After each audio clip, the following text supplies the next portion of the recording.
오늘은 찾아오시는 주님, 이런 제목으로 함께 은혜를 받고자 합니다.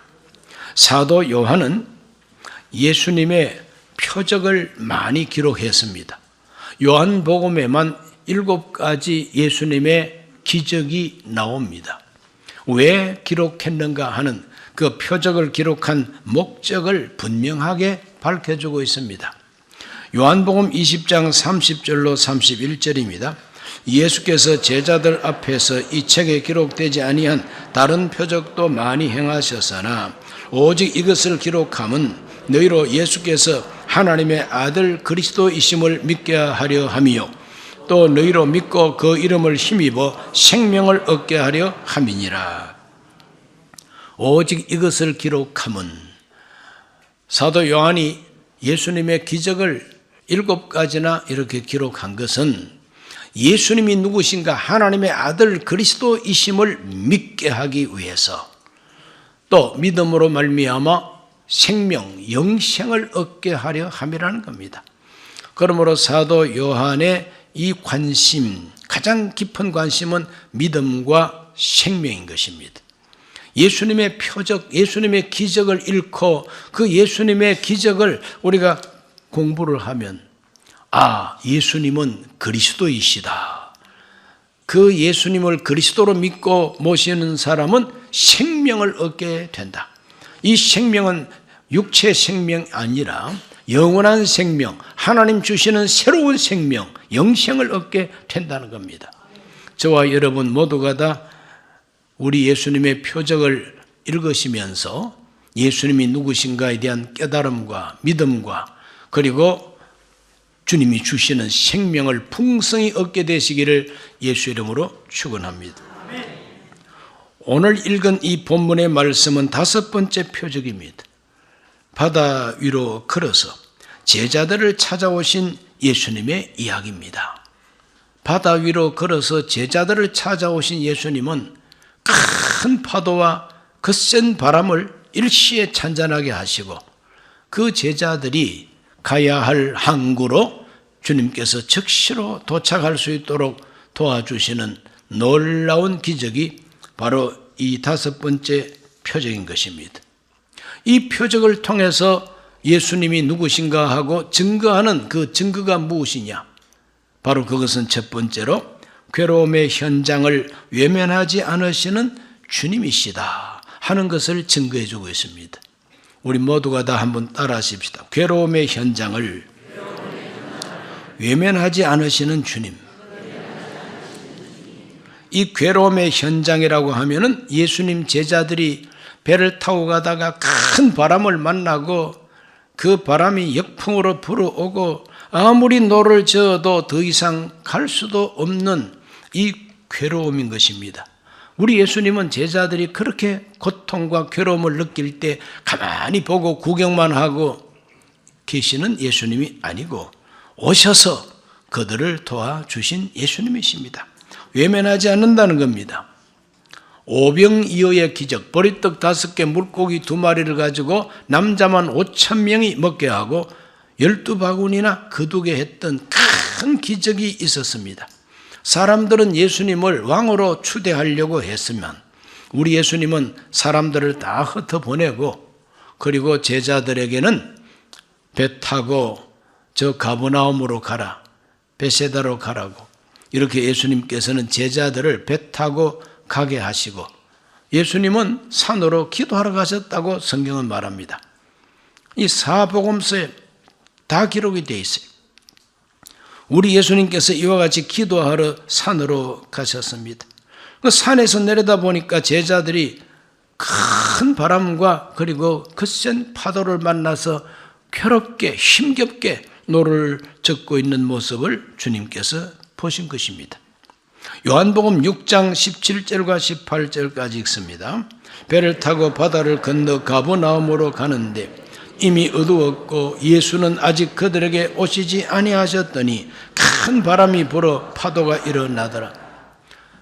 큰 바람이 불고 파도가 일어납니다. 바람이 크면은 파도도 크죠. 바람이 잔잔하면은 파도도 잔잔합니다. 그러므로 큰 바람 앞에 큰 큰 파도가 일어났는데 이 파도가 어떤 종류의 파도인가 하는 것은 이 같은 기적을 기록한 마가복음 6장 47절에서 48절에는 이렇게 말합니다. 저물 때 배는 바다 가운데 있고 예수께서는 홀로 무태 계시다가 바람이 거스름으로 제자들이 힘겹게 노젓는 것을 보시고 밤 사경쯤에 바다 위로 걸어서 그들에게 오사 지나가려고 하시매. 그 큰 바람과 그 파도는 역으로 불어오는 거스르는 바람, 이 거스른다는 것은 바로 역으로 불어오는 바람이라는 겁니다. 이 역으로 불어오는 이 바람 때문에 파도도 역으로 몰려옵니다. 그런데 그 파도를 뚫고 노를 저어서 가려고 하니, 돛담배도 아니고 노를 저어서 가려고 하니 도무지 갈 수가 없는 역경을 만나게 된 것이죠. 우리 예수님은 산에서 기도하시면서 기도하시는 중에 그 제자들이 괴롭게 노젓는 것을 다 보셨습니다. 아니, 밤중에 멀리 있는 바다에 노젓는 그 예수님 제자들을 어떻게 보셨을까? 뭐 예수님 눈은 망원경인가? 아니면 밤에도 보이는 아주 광선을 가진 눈빛인가? 너무 그렇게 과학적으로 자꾸 생각하지 마세요. 예수님이니까 보시는 거죠. 사랑하니까 보이는 겁니다. 바람 부는 거 보니까 파도에 고생한다는 걸 주님께서 다 알고 계신 것입니다. 더 이상 예수님께서는 기도만 하고 앉아 계시지 아니하시고 산에서 내려오셔서 고난받는 현장을 찾아오시고 그 문제를 해결해 주게 되는 거죠. 밤 사경에 오셨다 그랬어요. 이 밤 사경이라고 하면 그 유대인들은 밤을 네 시점으로 이렇게 구분을 합니다. 밤 1경 그러면 해가 지고 한 3시간, 밤 2경 그러면은 3시간 후부터 또 3시간, 밤 12시까지가 되겠죠. 3경 그러면 자정부터 그 다음에 3시까지, 새벽 3시. 4경이 바로 새벽 3시부터 해 뜰 때까지입니다. 새벽 3시부터가 제일 어두워요. 가장 어두운 그 밤에 가장 큰 바람과 파도가 일어나고 그것도 역풍, 역으로 넘실되어 오는 이 파도를 이 돛담배가 아니라 똑똑배를 타고 그냥 거기에 노를 저어 가야 되니 너무나도 힘겹고 괴롭습니다. 이것을 주님께서 보시고 그들을 찾아오셨다. 괴로움의 현장을 외면하지 아니하고 찾아오신 주님, 그 제자들을 불쌍히 여기고 긍휼히 여기고 아끼고 그들이 얼마나 힘겨워하는가를 아시고 내가 가서 돕지 않으면 안 되겠다. 그래서 주님이 찾아오신 것입니다. 오늘 예수님은 똑같은 마음으로 저와 여러분의 인생의 현장을 보고 계신 걸 믿으시기 바랍니다. 지키고 계심을 믿으시기를 바랍니다. 찾아오신다는 것도 믿으시기를 바랍니다. 동정해 주신다는 것도 믿으시기 바랍니다. 우리 예수님은 어떤 분이시냐? 히브리 4장 14절에서 16절을 읽어봅니다. 그러므로 우리에게 큰 대제사장이 계시니 성천하신 이 곧 하나님의 아들 예수시라. 우리가 믿는 도리를 굳게 잡을지어다. 우리에게 있는 대제사장은 우리의 연약함을 동정하지 못하실 이가 아니요 모든 일에 우리와 똑같이 시험을 받으신 이시로되 죄는 없으시니라.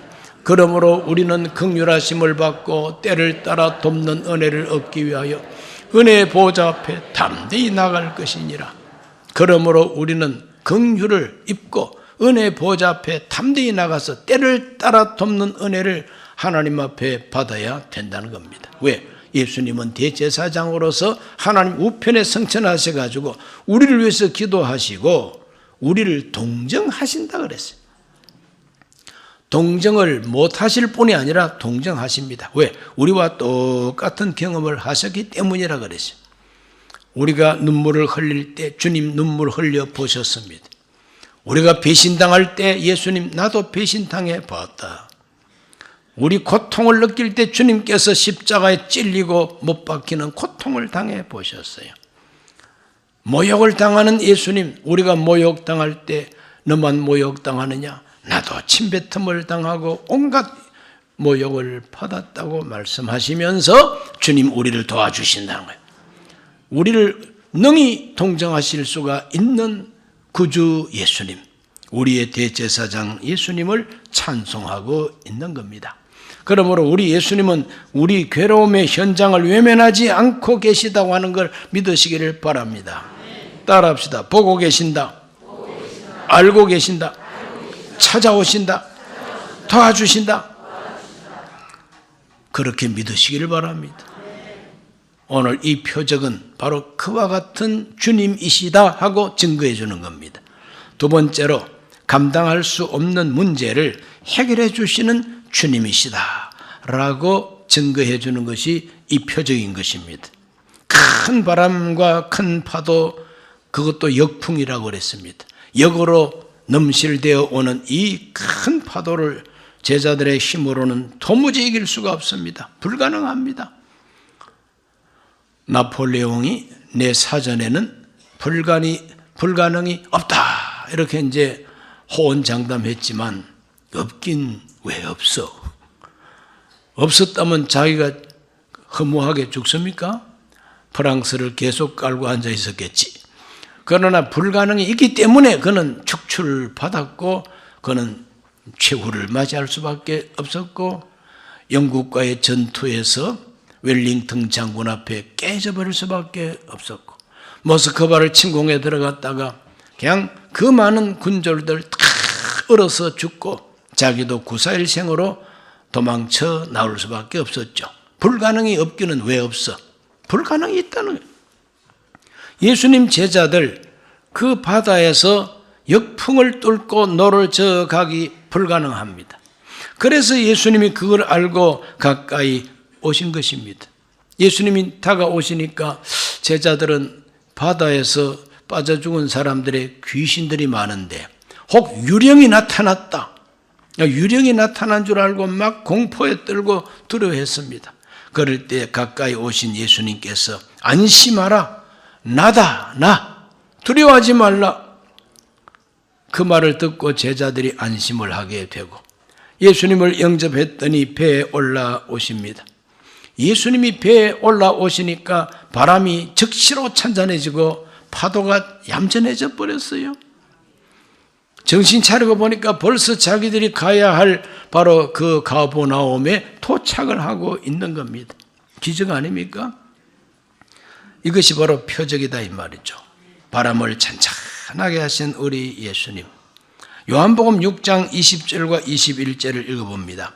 이르시되 내니 두려워하지 말라 하신대 이에 기뻐서 배로 영접하니 배는 곧 그들이 가려던 땅에 이르렀더라 그랬어요.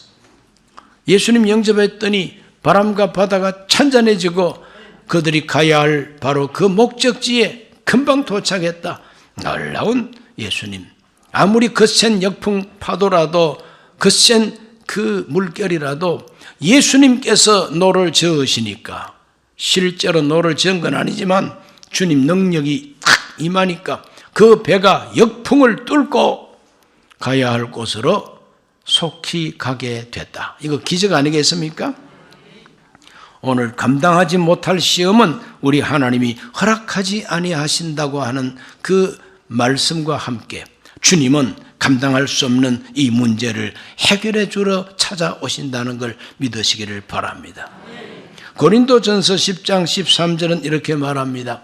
사람이 감당할 시험 밖에는 너희가 당한 것이 없나니 오직 하나님은 미쁘사 너희가 감당하지 못할 시험 당함을 허락하지 아니하시고 시험 당할 즈음에 또한 피할 길을 내사 너희로 능히 감당하게 하시느니라. 능히 감당하게 하시는 하나님. 우리가 우리 힘으로 감당할 수 없는 시험은 하나님이 허락하지 아니하시고 혹시 그러한 시험이 닥쳐왔을 때에 하나님은 피할 길도 열어주신다는 겁니다. 능히 감당하게 해 주신다는 거죠. 그와 같은 하나님의 뜻이 바로 이 바다 위에서 제자들이 감당할 수 없을 때 주님 오셔서 감당해 주신 겁니다. 즉시로 찬잔하게 해 주신 겁니다. 가야 할 곳에 빨리 도착하게 해 주신 것이죠. 이와 같이 찾아오시는 주님을 영접하시기를 주 이름으로 축원합니다. 세 번째로 이 표적은 연약한 믿음을 튼튼하게 해주시는 주님이라고 증거해 주고 있습니다. 연약한 믿음을 튼튼하게 해주시는 예수님. 유령처럼 찾아오신 예수님. 유령처럼 찾아오신 예수님. 제자들이 막 공포에 질리고 두려워했다 그랬습니다. 그런데 그 주님이 배에 올라오시니까 적시로 바다가 찬찬해지는 겁니다. 그럴 때 제자들은 너무너무 놀랐다고 성경이 말하고 있죠. 마가복음 6장 51절과 52절을 읽어봅니다. 배에 올라 그들에게 가시니 바람이 그치는지라 제자들이 마음에 심히 놀라니 이는 그들이 그 떡 드시던 일을 깨닫지 못하고 도리어 그 마음이 둔하여졌음이로라 그랬어요. 이 성경을 유심히 읽으셔야 됩니다. 우리 예수님께서 바람과 바다를 잔잔하게 했더니 제자들이 심히 놀랐다 그랬어요. 그 심히 놀라는 것은 불신앙이 포함되어 있는 놀라움인 것입니다. 만약 그들이 우리 예수님께서 오병이어의 기적을 일으키신 것을 기억하고 주님은 전능하시다. 없는 데서도 있게 하시는 분이시다. 한 어린 나이에 그 음식을 가지고 남자들만 5,000명 먹게 하고 12바구니 남게 하셨다면 그보다 더 큰 표적이 어디 있습니까?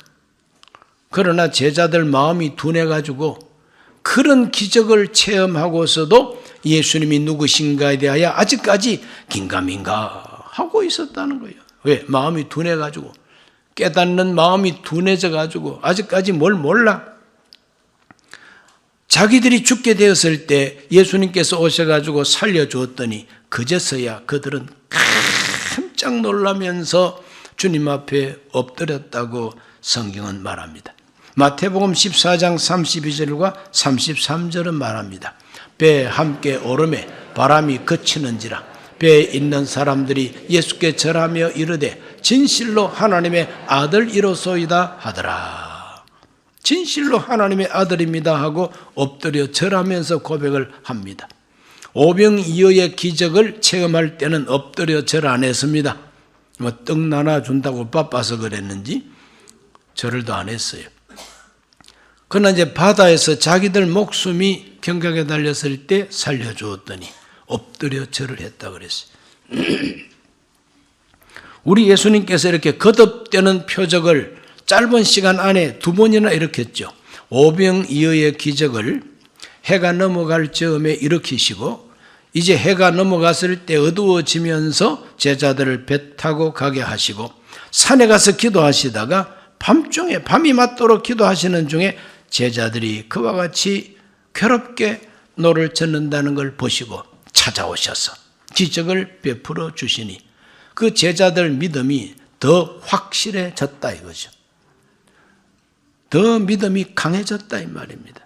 오늘 우리 예수님은 우리 믿음의 진실을 언제나 확고하게 해주신다는 걸 믿으시길 바랍니다. 마치 이 망치를 가지고 이 못을 박을 때에 여러분 한 번 딱 때려가지고 못이 쑥 다 들어가는 법이 거의 없지요. 아무리 뭐 대목, 목수를 할지라도 못을 박을 때는 땅땅땅 하고 몇 번 때려야만이 못이 싹 끝까지 들어가잖아. 우리 예수님께서 제자들 마음에 믿음을 심을 때도 마찬가지입니다. 한 번 기적을 땅 하고 일으켰다고 제자들이 할렐루야 하고 완벽한 믿음 가진 거 아닙니다. 깜짝 놀라면서 믿기는 믿었는데 그 믿음이 약한 믿음이라. 표적, 기적을 7번이나 하나님께서 행하시는 것이 요한복음이에요. 그랬더니 나의 주 나의 하나님 이렇게 되는 겁니다. 우리 예수님께서는 연약한 믿음을 단단하게 해주기 위해서 기적 다음에 또 기적을, 응답 다음에 또 응답을 주시면서 제자들의 믿음을 단단하게 해주시는 주님이시다. 그것을 증거해 주는 표적이 바로 이 표적인 것입니다. 저와 여러분 신앙생활 속에도 우리 예수님의 거룩한 표적은 거듭되어야 된다는 걸 믿으시기를 바랍니다. 내가 어느 시점에서 응답받은 것, 그 하나만 기억하면 안 됩니다. 내가 하나님께 기도해서 하나님의 놀라운 능력으로 이렇게 나는 체험을 했다고 하는 그런 체험 이야기가 거듭되고 많을수록 좋습니다. 우리 예수님께서 이 제자들을 교육시킬 때 이와 같이 거듭되는 표적을 통해서 믿음을 든든하게 세워주신 것입니다. 오늘 저와 여러분 개인의 인생에도 우리 주님 찾아오셔야 되겠습니다. 아이고, 예수님 안 오셔도 이제 돼요. 이제 살만해요. 안 오셔도 돼요. 오시면은 제가 좀 귀찮습니다. 예수님께서 오셔가지고 자꾸 간섭을 하고, 야, 거기 가면 안 돼. 야, 그 사람 만나면 안 돼. 돈은 그렇게 쓰면 안 돼. 예수님이 잔소리를 할까봐 주님 이제 안 오셔도 이제 살만합니다. 이런 사람이 있더라고.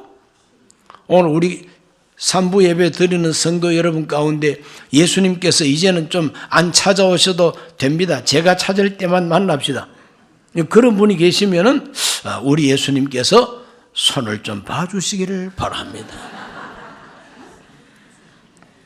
우리 예수님은 언제나 우리를 찾아오셔야 돼요. 특별히 우리 대한민국의 주 예수님이 찾아오셔야 됩니다. 2024년 4월 총선을 앞두고 오늘 우리 대한민국 국민들은 밤을 만났습니다.